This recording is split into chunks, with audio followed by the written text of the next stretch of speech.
Roslyn is here today to talk about her book, Seeking in the Company of Others, The Wisdom of Group Spiritual Direction. Welcome, Roz. Hi, nice to be here. Good to have you. So, Roz, what was lacking in the world that prompted you to write this book? What a good question. Two things, I think. One was another voice, because there was only until I wrote this book, a few voices of people who paid attention to the power and the excitement that happens when a group of people are coming together to attend to their spirits. And second, there was only one approach that I was aware of how to do it. And I had another idea. For the last 18 years, I've had another idea about how to do it. And I wanted to put my voice alongside the other voices that had been my teachers and see what would happen. And probably most importantly,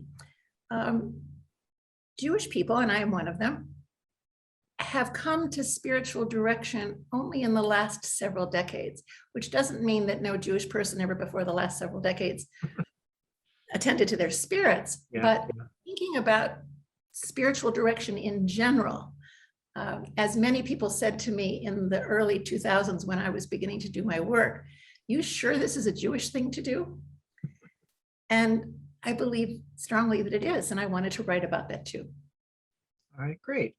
So in the, I should say, how exactly is group spiritual companionship different from one-on-one spiritual companionship, other than the obvious of that there's more people there?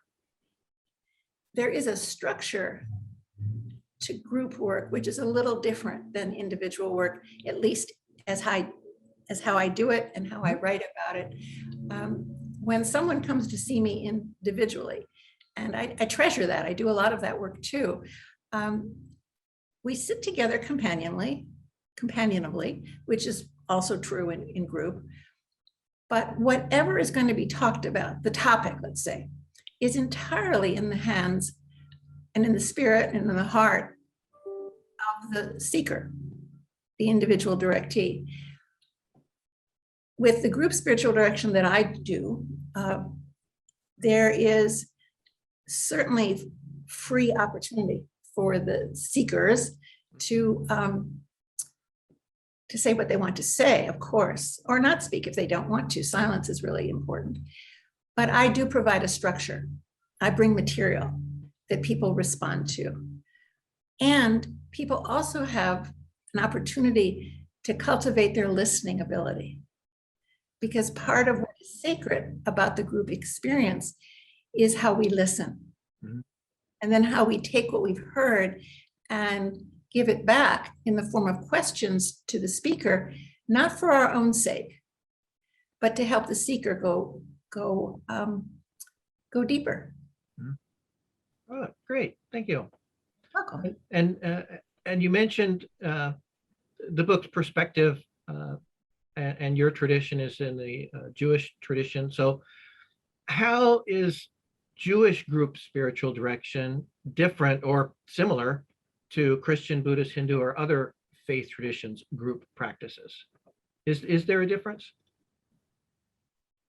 Well, the first thing that comes to mind is that I know how I do group spiritual direction. Mm-hmm. And again, I will not presume to say how other Jewish people do it. So I know what I've read about the Christian way of doing it. And it's not everybody's, probably not every Christian's way of doing it. Mm-hmm. But in the work of Rosemary Doherty, Sister Rosemary Doherty in particular, one of the main differences, so I compare her work to my work, and that's in the book. There is an understanding that each person will bring in a very direct way their spiritual journey to the attention of the group. I don't require that. It comes out, but it's not required. Okay. We also don't invest in making and asking for a commitment that people pray for each other. Now, that doesn't mean that Jewish people don't pray for each other. We have a beautiful prayer called the Mishaberach, where we ask for healing of body and spirit to those who we feel needed. And we hope it will come for them or come to them. And it doesn't mean that nobody has ever prayed in a group meeting, but we don't ask for that as an upfront commitment. Okay. Now, how is it the same? We ask for a commitment to be present. We ask for a commitment as the Spirit moves one to share. We ask for a commitment to hold the space in sacred ways. So the intention is the same, but the methodology, if you will, in a general sense, just respects how each tradition has viewed this work. Okay, great, thank you. And then one of the things that was interesting when you talked about structure of the group practices, you primarily talk about 6 key activities. And do you, I mean, what prompted you to focus on those 6 items? And is it the same 6 every time? That's the basic structure. And then, okay, if this particular group wants to do something a little differently, you drop one of them out or add one, or what are those 6 core pieces? How'd they come about? I might have to take my table of contents out, just make sure I get to all 6, but don't want me here. Well, the first one is the check-in. People haven't seen each other in a month. We're not looking for chat, for just casual chatting, and we're not looking for long biographies, but these are busy people, busy in the sense of being engaged in their lives. Mm-hmm. And they come into my living room once a month, and they've come from something, and they know they're going to something. Usually, and this is a moment in between. Yeah. And so I thought about how do we help them to settle in and be present. And over time, they develop connections to each other, but most of them don't see or have contact in the space between meetings. So I devised a process called parking. And by parking, I mean taking some quiet and noticing whatever it is you notice in yourself, that if you gave it voice, you could be most fully present in the experience of being together. That could be something good. It doesn't have to be a tragedy or a complexity, but just something that is so on your mind or on your heart, or so full, you're so full of it, if you will, that if you say it in words, you can let it go a little bit. And then if there's something good or not so good that has happened that you really want your fellow seekers to know about, this is an opportunity. We don't comment on it, we don't fix it, we don't repair it, we hold it. There's a coffee table, actually a set of coffee tables in the living room where this happens. And so I say to people, so put it there. And if you need to, you can pick it up and take it home with you. But if you don't, you can leave it there. It'll dissipate after you've gone. So that's the very first thing. The second thing I do is offer a quote. A quote is something that I've read recently, and sometimes not so recently. I keep an app on my computer for taking notes. But if I read something that feels to me that it might have spiritual resonance, or it's interesting, or it speaks of prayer or God, but not necessarily if it speaks of trouble, if it speaks of joy, I write it down and I pick one and I share it. And then I call it the warm-up. So we have the check-in and then we have the warm-up. And what people do is they hear me say it twice, and then they sit quietly, companionably, and see what it is that comes up in them in response to the quote. And when everybody's eyes are open, somebody starts and they say what that is. The third section is a particularly interesting one for me. It is a modified form, and I want to show full respect to the originators of the form of Lectio Divina, divine reading. In a Hebrew sense, we call it Kriyat HaKodesh, reading the holy. The purpose of that is to, again, give people an opportunity to notice what's going on inside. You might think of it as a trigger, a stimulus, but I use poetry for this primarily.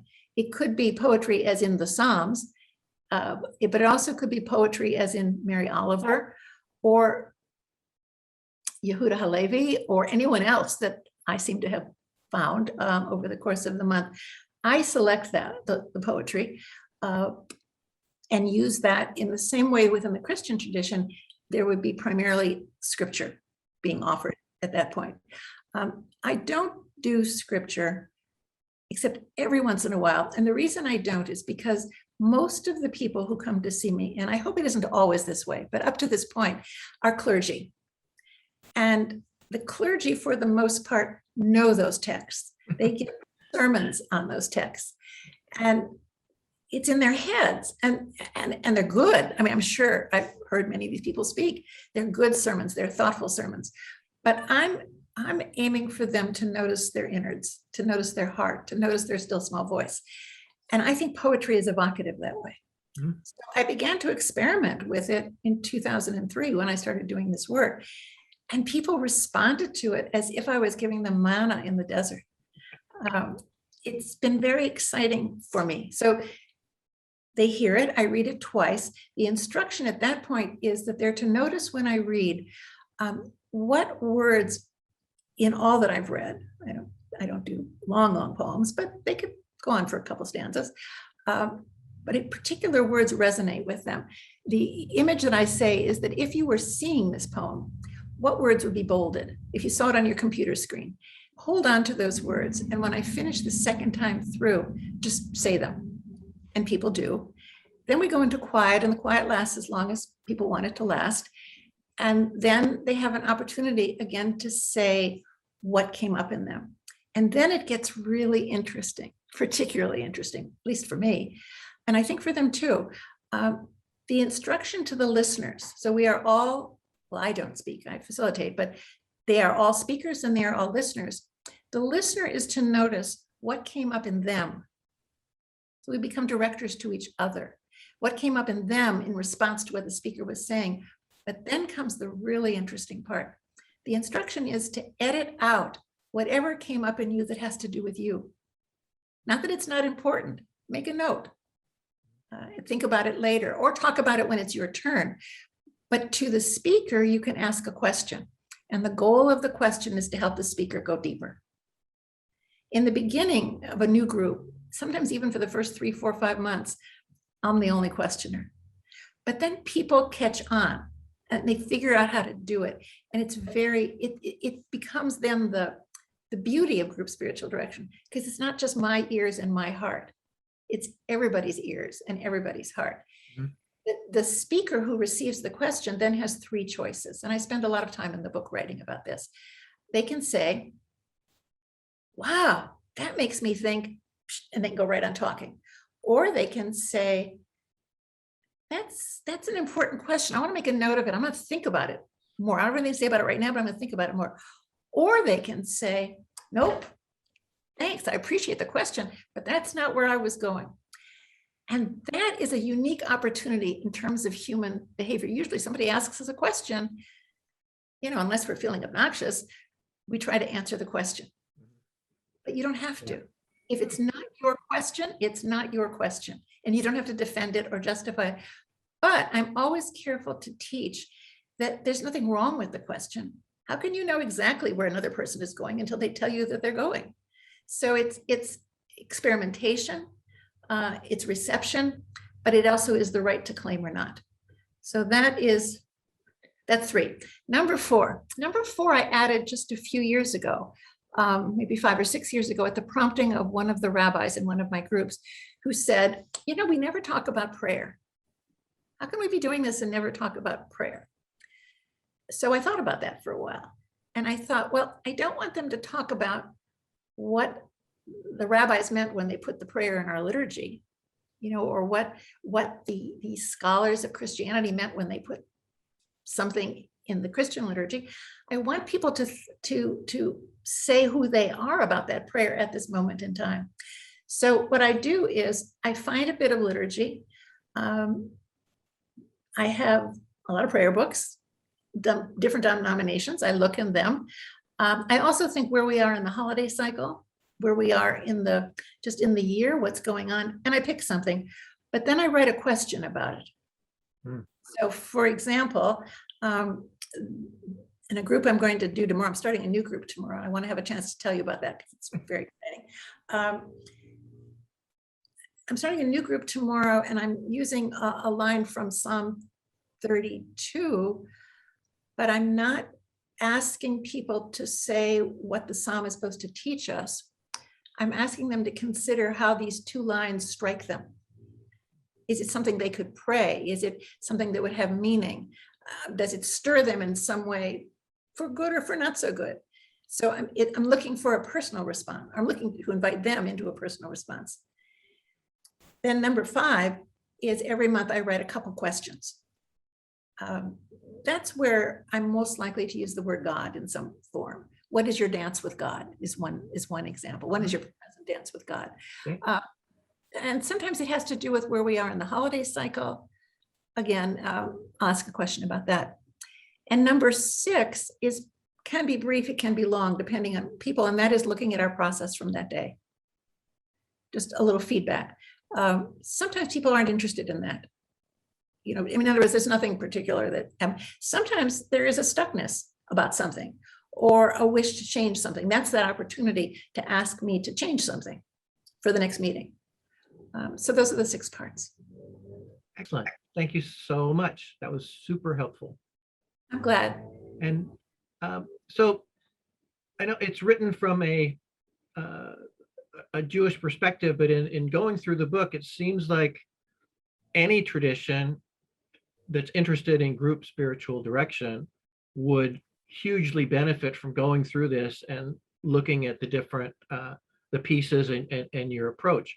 So what are some of the key things you would hope readers do after they read your book? Well, it depends who the reader is. I have to say that. If a person already knows how to do spiritual direction, what I hope is they'll get some coaching or supervision and test out the model for themselves, and certainly modify it to fit the community they're going to be with. I tend to think for myself that I stand delicately, I don't want to crush anybody, on the shoulders of the people who came before me doing this work. So that's the first group. The first group are the people who already know how to do spiritual direction. The second group of people, I hope, are just people who are interested in their own spiritual journeys, but can't imagine wanting to go one-on-one with somebody about it, but who might want to put together a group of friends and find a spiritual director who knows how to do group work. And in fact, I have one of those groups where people approach their spiritual leader. Call them people in the pews, approach their spiritual leader and said, you know, we've heard about this and we're kind of interested in it. Could you find someone who would help us do it? That group is entering their 9th year with me. Wow, that's great. You know, and they've grown as people. They could run their own groups at this point, I swear. But they keep coming back to me, for which I'm grateful, because I love watching them grow, and that's what they're doing. So that would be the second group, people who approach their spiritual leader. The third group would be spiritual leaders themselves, whether they are chaplains or congregational leaders, either the lay people who are providing energy to support their institution, who hear about this and again approach their spiritual leaders, or the spiritual leaders themselves who may have so much already on their plates. They don't want to be trained to be spiritual directors, but they like to bring this into their communities.